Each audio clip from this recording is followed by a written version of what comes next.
Hey, what's up? My name's Russ, and I'm going to show you the top 5 dividend stocks in my $150,000 portfolio that we share here on the channel. And you know this is going to be good because I got a guy holding up the word portfolio, and then this faceless guy who's looking at a tablet, hopefully looking at his dividend stock portfolio too. And we do this because we want income without having to sell shares of our stock and be all happy about it, like this woman I don't know who's counting money. Hopefully she's not a drug dealer. And you gotta have that passive income coming in so you don't have to play guitar on the street for money. Hey, unless that's really your thing. Now you can always look at the portfolios, what we got going on, keep up to date in the links below to the dividendtracker.com. I do have an affiliate link down there as well if you'd like to join the site. And the freemium version of this is actually pretty nice because for the low price of $0 a month, you get one manual entry portfolio, unlimited stocks in that portfolio, payout calendar, and US, UK, and Canada stock information. But if you wanted to kick it up a notch, you can go $12.50 a month for the premium and get a whole host of other things. Now, while you can't see the combined value of my portfolio, if you do have the premium version, they will lump all your portfolios together if you so do want that done. But what you can see is by clicking on the links below, you can access and look at what I've got going on in the bridge account, the Roth, and the self-directed IRA. And hey, I'd love it if you would share your top 5 stocks in your portfolio in the comments section with the community below. And make sure you stick around to the end where I'm going to share our 3 mutual funds where we have the rest of our money at. So for this, we're going to be using Simply Safe Dividends, which I really do like them. They're a very popular site with dividend investors, although they are a little bit pricey. But I think the money is well worth it if you have a larger account, say something maybe over $10,000. We see that we do have that balance of $150,000 currently. Annual income on the 3 portfolios, remember, is $6,500 with a yield on cost of 4.81%. So for this, we're going to go ahead and sort, and then we'll see right down here. PepsiCo is our number 1. We've got 100 shares of PepsiCo. Our cost per share is $150.37. I have something really cool to show you though. If you'd like to make a copy of this, I have a link for this little thing for PepsiCo called my adjusted share price. You know, we see all these companies making up their adjusted numbers, so I figured I would do that with PepsiCo. So the current share price as of a few days ago was $191. My average share price is $150.37 on those 100 shares for a yield on cost of 3.37%, which is really cool, and it shows the power of why the longer you hold great dividend stocks, the more money you will receive. Your money that you put in, you will start getting kicked back to you in the form of dividends,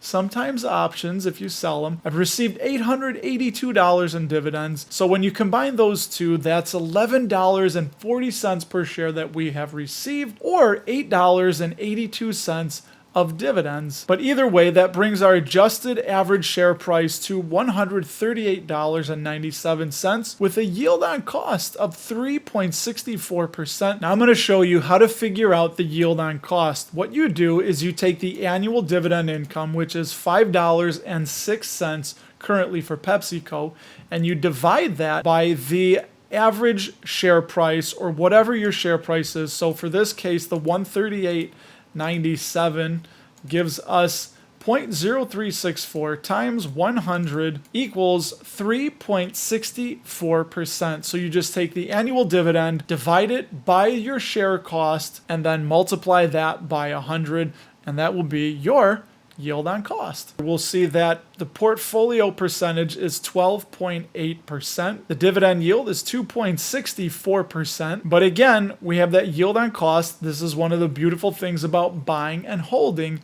is because your yield on cost is going to be anchored with whatever those share prices you paid for way back in the day. So that's going to be really nice. $506 annual income, and they get a dividend safety score of 93. And PepsiCo has been growing that dividend for 50 years, so they are a dividend king. And a bonus to you, we're going to get some intrinsic values as of this recording. So PepsiCo has an intrinsic value of $167.15 according to alphaspread.com, making it about 13% overvalued. And the worst case scenario, if they have 5 years of negative growth, is going to be $132.56, making it about 31% overvalued. So no margin of safety with PepsiCo currently, but I am going to keep holding those shares. And next in the number 2 spot is Nexstar Media, ticker NXST. And to explain them in a nutshell, they have TV stations with affiliate networks, they have websites, they do show some free programming, they have advertising platforms, they own News Nation, the national news network, and here in Chicago, the Windy City, they own WGN Radio 720 AM. We currently have 58 shares of Nexstar Media. They have a share price of $181.78, 7% of the portfolio, so quite a big jump. And by the way, I bought 1 share of PepsiCo a week for 100 weeks. That's how we got to the 100 shares. Our yield on cost on Nexstar is 3.25%, giving us $313 of annual income. They gave them a borderline safety score of 60, which I disagree with because they have a very healthy amount of free cash flow and they're easily able to cover the dividend. Low payout ratio, 17%. I love it. They give me the warm and fuzzies. 9-year dividend growth streak. And check this out. Alpha Spread gives them an intrinsic value on the base case of $308, making them about 41% undervalued, and on the worst case, $225, making them about 19% undervalued. I love it that a lot of the insiders in the company, they think that the market has completely mispriced this stock, and I would tend to agree, which is why they're my number 2 position. And in the number 3 spot, with a 6.6% of the portfolio, is the one, the only SCHD, 130 shares. Now these are all in the Roth, and I have an average cost per share of $73.48. So currently a yield on cost of 3.54%, which is giving us just a shade over the average dividend yield if you were to buy these shares right now today at this recording. $338 annual income. Obviously no dividend safety score. Everybody's talked about SCHD. If you don't know what they do, so when you buy a share of SCHD, you're buying about 100 of the best blue chip dividend growth companies. Fantastic backbone of the portfolio, and I'm going to keep adding and building up SCHD. That last dividend growth was 14%. And with 6% coming up in the number 4 spot is Realty Income, ticker O, with our average cost per share $61.64, yield on cost of almost 5% from the monthly dividend company. Hey, I'm going kind of quick here, but I hope that this gives you some ideas to do your own research and look into some of these companies. They pay out that dividend monthly, $430 of annual dividend income. They have a dividend safety score of 80. They are one of the best real estate investment trusts, or REITs. They do have a low payout ratio for REITs of 76%, but they do grow that dividend a little bit slow, but they like to grow it every single quarter. They've been doing that for many, many years. And if you don't know, the dividends are non-qualified for REITs because they're a pass-through entity. So all that means is that you will pay your ordinary income tax rate on the REIT dividends. AlphaSpread.com gives them an intrinsic value of $60, making them about 6% overvalued, and a worst case of $50, making them about 21% overvalued. And for number 5, oh yeah, hey, we gotta go up north to Canada. Toronto Dominion Bank, ticker DD. TD, I like TD because they are not involved in a lot of the riskier things like investment banking and trading operations, and they make a lot of their money from very simple things like mortgages, car loans, wealth management, things that are easy to understand and a lot more dependable and less cyclical and risky. Now, our cost per share is $63.21, 5.4% of the portfolio. Our yield on cost, almost 4.5%, but 4.32%. Currently, they give them 80 safety score. Their payout ratio, 43%, so it shows they're a little bit high, but they do grow that dividend pretty quick. They've been increasing it for 12 years. And the tricky thing is that they are Canadian, so dividends paid by Canadian companies are subject to that 15% withholding tax. But if you hold them in a retirement account like we do in the self-directed IRA, there is nothing to worry about. Otherwise, from what I understand, as they show here, you can claim a foreign tax credit to offset the withholding taxes. So make sure you look into that if you hold them inside of a taxable account. AlphaSpread.com gives TD an intrinsic value of $88.93. Please do remember that all these intrinsic values are just their opinions, standard boilerplate calculations, so this is not a guaranteed number from the future, but a approximate guess, and then a worst case of $61, so about 5% overvalued. Now, Ares Capital is the same percentage of the portfolio at 5.4%. We do have 405 shares of Ares Capital, so I'm just going to scroll down really quickly. If you would like, pause the screen so you can look at some safety scores and look at what we have exactly here on simplysafedividends.com. Things like Celanese, Innovative Industrial Properties, which we're still down on. I like them. McDonald's, great buying opportunity during the pandemic sell-off. Vici Properties, that's one that I would like to build up to 100, and I'm thinking of taking our extra space storage shares, which we got from the Life Storage merger, and moving that into more Vici Properties to get that up to 100. And then you'll see Alibaba, we're starting to peel those off. Harrow Health, I do want to build that up more.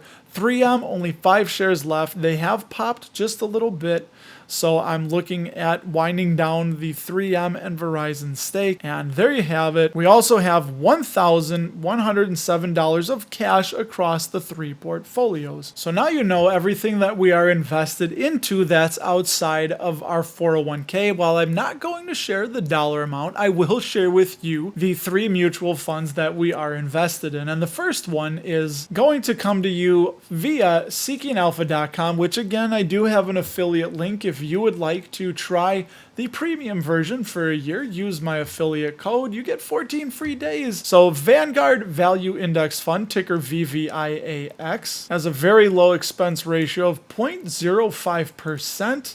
Started in November of 2000, and it comes to us from Vanguard. Color wheel shows us the financials and healthcare are the 2 biggest sectors in there that we're investing in. And this is why I really love mutual funds like this, because look at the biggest holding is Berkshire Hathaway, the Class B shares at 3.66%. But we get exposure to just great companies like United Health, Exxon, J&J, JP Morgan, Broadcom, Procter & Gamble, Merck, Chevron, PepsiCo. 23% of those top 10 holdings, but they have a total of 346 holdings, and a dividend yield currently, according to Seeking Alpha, of 2.47%. So while it's mostly the big blue chip companies, there's not a lot of technology exposure, 10%. So for that, we're using DFUSX, and do remember that inside of mutual funds like 401ks, you're really limited to only what the plan is offering you. So this was the best I think that I could do with it.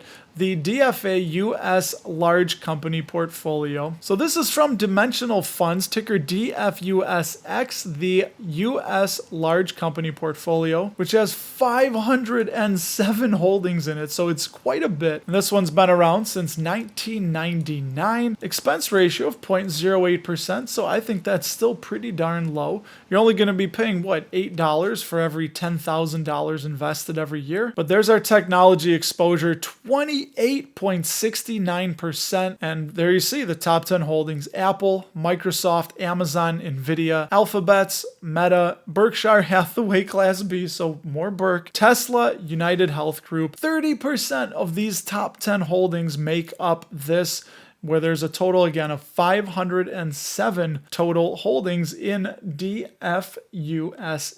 Now, you got to be careful because Seeking Alpha shows that the dividend yield is 5.26%. But on mutualfunds.com, you will see that the yield shows 1.42%, which makes sense because a lot of those tech firms don't pay that. So always double check the numbers and make sure that you got what you got. The 70%, if you remember, goes into VVIAX, 20% goes into DFUSX, and then the remaining 5% goes into FSMDX, the Fidelity Mid-Cap Index Fund, which has a very low expense ratio of 0.03%. I wanted some mid-cap exposure because they have more room to grow. They also have heavy tech exposure, but their top 10 holdings, some of these you may know, like Synopsys or Cadence Designs. Sure, you do know Chipotle, O'Reilly, AutoZone, Phillips 66, 819 total holdings, dividend yield of 1.45%. So we're getting a little bit of dividend yield as well. Plus exposure to companies that have a lot of room to run up because they're only mid-cap companies, and hopefully one day some of them will grow into those mega-cap companies. So now you know our top 5 dividend stocks currently in our portfolio that we share, and the 3 mutual funds that we're invested in that we don't share the dollar amount. We got to keep some things to ourselves. But we would love to know, the community would love to know,